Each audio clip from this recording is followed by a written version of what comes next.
नमस्ते बच्चों। आज हम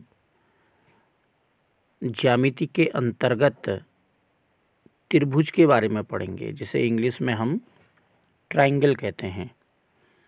और ट्रायंगल जो है वो 3 भुजाओं से बनी हुई आकृति को कहते हैं। इसका नाम दे देते हैं ए बी सी। अब हम इसमें देखते हैं, इसमें 3 भुजाएं हैं। एक ए बी भुजा है, एक बी सी भुजा है और एक सी ए भुजा है।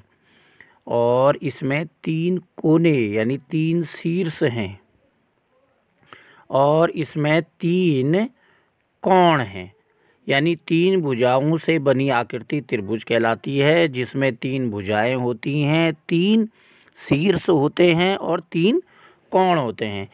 इनके जो ये तीनों कोण हैं, इन तीनों कोणों का योग जो है वो 180 अंश होता है। अब हम जानेंगे कोणों के आधार पर त्रिभुजों के प्रकार। त्रिभुज कितने प्रकार के होते हैं? पहला तो है कि ऐसा त्रिभुज कि जिसके सभी कोण जो हैं वो क्या होते हैं, 90 अंश से कम के होते हैं, यानी न्यून कोण होते हैं। उन्हें हम, ऐसे त्रिभुज को हम न्यून कोण त्रिभुज कहते हैं।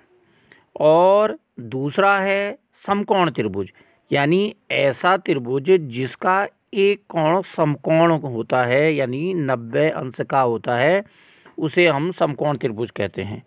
तीसरा होता है अधिकोण त्रिभुज, यानी ऐसा त्रिभुज जिसका एक कोण जो है वो 90 अंश से अधिक का होता है, उसे ऑब्ट्यूस एंगल ट्रायंगल कहा जाता है। तो हमने 3 अलग अलग त्रिभुजों के बारे में जाना। एक तो था एक्यूट एंगल ट्रायंगल, यानी जिसके सभी कोण जो हैं वो एक्यूट यानी न्यून कोण हैं।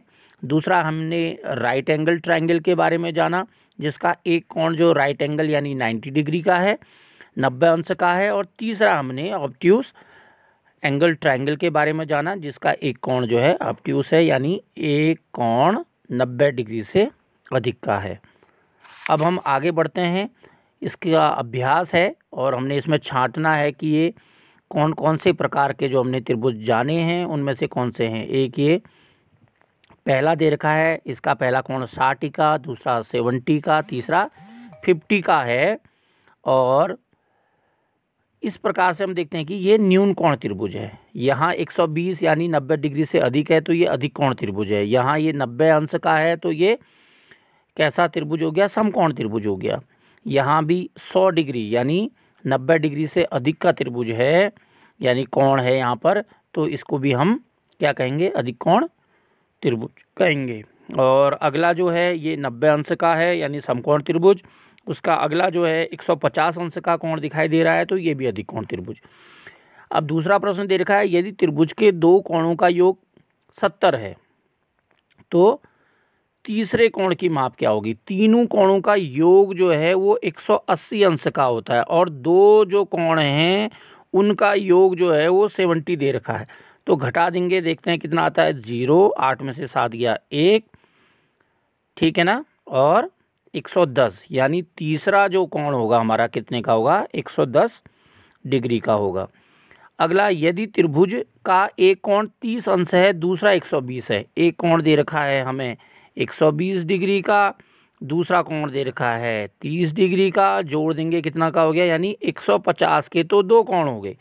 अब तीसरा कोण कितने का होगा, 180 में से 150 को घटा देंगे तो ये भी आ जाएगा कितना, 30 डिग्री का हमारा आ जाएगा। चौथा, यदि त्रिभुज के 2 कोणों का योग 90 है तो तीसरा कोण क्या होगा? तो बिल्कुल सिंपल सा है कि हमें त्रिभुज के 2 कोणों का योग दे रखा है 90 है और तीनों कोणों का योग 180 डिग्री होता है और 2 कोणों का योग 90 दे रखा है, तो तीसरा कोण कितना होगा, घटा देंगे और 8 में से 9 जाता नहीं है, हासिल जो है कैरी हो जाएगा। 18, 18 में से 9, 90 डिग्री, तो ये 90 डिग्री हो जाएगा तीसरा कोण। 5वां प्रश्न दे रखा है, यदि एक त्रिभुज का एक कोण 90 है और दूसरा कोण 70 डिग्री यानी 70 डिग्री है, तो तीसरे कोण की माप बतानी है। अब देखते हैं, एक कोण हमारा 90 डिग्री है, दूसरा कोण हमारा जो है वो 70 डिग्री है, तो दोनों को मिला के कितना हो गया, दो कोणों का योग, और 9 7 16 यानी 160 डिग्री हो गया। अब हमने तीसरा कोण निकालना है, तीनों कोणों का योग 180 डिग्री होता है और दो कोणों का योग 160 ही है, तो घटा देंगे, कितना आ गया, 20 डिग्री। तो तीसरा कोण कितना हो जाएगा, 20 डिग्री। तो किस प्रकार का त्रिभुज है ये भी बताना है। तो यानी एक कोण अगर 90 डिग्री का है तो ये समकोण त्रिभुज बन गया। अगला चित्र में एक समकोण त्रिभुज दिखाया गया है। त्रिभुज की उस भुजा का नाम लिखिए जो कर्ण कहलाती है। यानी अब 90 डिग्री के जो सामने की जो भुजा होती है उसे कर्ण कहा जाता है। तो उस भुजा का नाम क्या है इसमें, BC। उसका नाम क्या है, BC।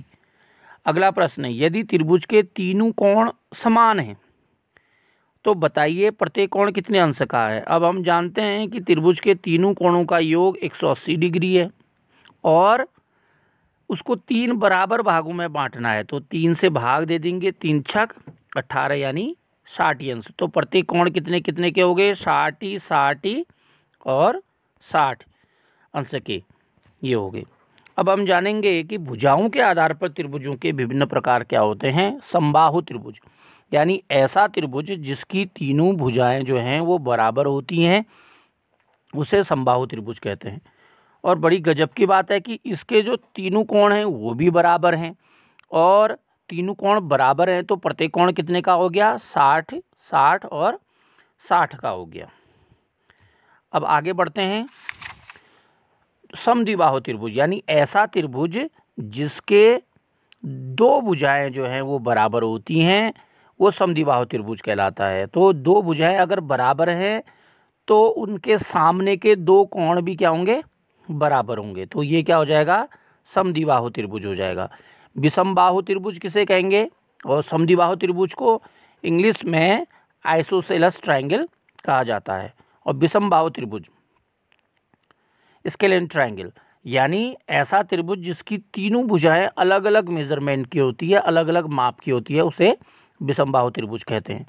अब नीचे हमने ये अभ्यास कार्य करना है। नीचे दिए गए प्रत्येक त्रिभुज की सभी भुजाओं को नाप कर उनके माप लिखना है और बताना है किस प्रकार की त्रिभुज वो हैं। तो हम स्केल से नापेंगे। अब स्केल से नापते कैसे हैं हम देखेंगे कि अगर हमें माना ये हमें एक रेखा दे रखी है तो हम हमारी जो पटरी है तो पटरी का जो 0 लिखा हुआ होता है कोना, फिर उसके बाद 5 1 2 3 4 5 1 लिखेंगे, लिखा हुआ रहता है। तो 0 वाला कोना जो है हम फर्स्ट छोर पर लगेंगे, फिर उसके बाद देखेंगे कि वो कहाँ पर तक आता है। तो इस प्रकार से हम पटरी से जो है वो नापेंगे और इनको नापने के बाद हम जो है बताएंगे कि ये जो हमें त्रिभुज दे रखे हैं तो ये किस किस प्रकार के त्रिभुज हैं और इसको नापेंगे। फिर रिक्त स्थान की पूर्ति है। त्रिभुज के तीनों कोणों का योग 180 होता है। त्रिभुज के कितने शीर्ष होते हैं, 3 शीर्ष होते हैं। समद्विबाहु त्रिभुज के दो कोण अथवा दो भुजाएं बराबर होती हैं। समकोण त्रिभुज का एक कोण समकोण होता है यानी 90 अंश का होता है। समबाहु त्रिभुज की तीनों भुजाएं बराबर होती हैं। समद्विबाहु त्रिभुज की दो भुजाएं बराबर होती हैं। समकोण त्रिभुज समबाहु त्रिभुज हो सकता है या नहीं हो सकता, नहीं हो सकता, क्योंकि समबाहु त्रिभुज के प्रत्येक कोण जो है 60 अंश के होते हैं। तो समकोण त्रिभुज में एक कोण 90 का हो गया तो ये संभव नहीं है। अगला है समकोण त्रिभुज में समकोण की सामने की भुजा को क्या कहते हैं, कर्ण कहते हैं। तो बच्चों हमने ये जाना कि त्रिभुज के बारे में, उसके शीर्ष के बारे में, उसकी भुजाओं के बारे में और त्रिभुजों के प्रकार के बारे में जाना। तो इस अभ्यास कार्य को हम जो है वीडियो को बार बार देखेंगे और अपनी समझ बनाएंगे और अभ्यास कार्य को अपनी नोटबुक में उसको हल करेंगे और नए टॉपिक के साथ हम जल्दी से आएंगे। और मैं फिर जो है आप लोगों से फिर बातचीत करेंगे और आप अपनी घर पर रह के पढ़ाई को जारी रखिए। तब तक के लिए नमस्कार।